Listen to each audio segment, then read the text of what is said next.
அது நிச்சயமா வேணும். என்னுடன் என்னுடைய குருராஜர் இருக்கிறார், என்னுடைய செயலை அவர் பார்த்துட்டு இருக்கார், நான் பேசுறதை அவர் பார்த்துட்டு இருக்கார், உங்களோட பேசும்போது எதிரில் உட்காந்து பார்த்துட்டு இருக்கார் அப்படிங்கிற நினைப்பு உங்களுக்கு கண்டிப்பா இருக்கணும். எப்பவுமே நம்ம வீட்டில் இருக்கோம்னா வீட்டில் அவர் இருக்காரு, பெரியவர் உட்கார்ந்து இருக்கார், நம்ம வீட்டில் அனுகிரகம் பண்ணிட்டு இருக்கார் அப்படிங்கிற நினைப்பு இருக்கணும்.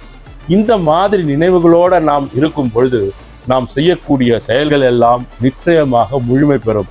ஏன்னு கேட்டா நீங்க அவரே கொண்டு வந்துட்டீங்க, அவர் எனக்குள்ள இருக்கார், என்னை பார்த்துட்டு இருக்கார் அப்படின்னு நம்ம சொல்லியாச்சு. அந்த மாதிரி சொன்ன பிறகு என்ன ஆகும்னா, நீங்கள் செய்யக்கூடிய செயல்பாடுகள், முயற்சிகள், செயல்கள் எதுவாக இருந்தாலும் முழுமை பெற்று தெய்வீகத்தனமாக அது மாறும், தெய்வீக தன்மை பெறும் நிச்சயமாக. அப்ப நாம எது பண்ணாலும் எது செய்தாலும் மகாபிரபு ஜெகத்குரு ஸ்ரீ ஸ்ரீ ராகவேந்திர சுவாமிகள் நம்முடைய செயல்பாடுகளை கண்காணித்துக் கொண்டிருக்கிறார், பார்த்து கொண்டிருக்கிறார். அவர் கூடவே இருந்து அவருடைய பார்வையின் பிரகாரம் தான் இது நடந்துட்டு இருக்கு அப்படிங்கிற எண்ணத்தை நீங்கள் திடமாக, உறுதியாக உங்கள் உள்ளத்திலே வைத்துக் கொள்ள வேண்டும்.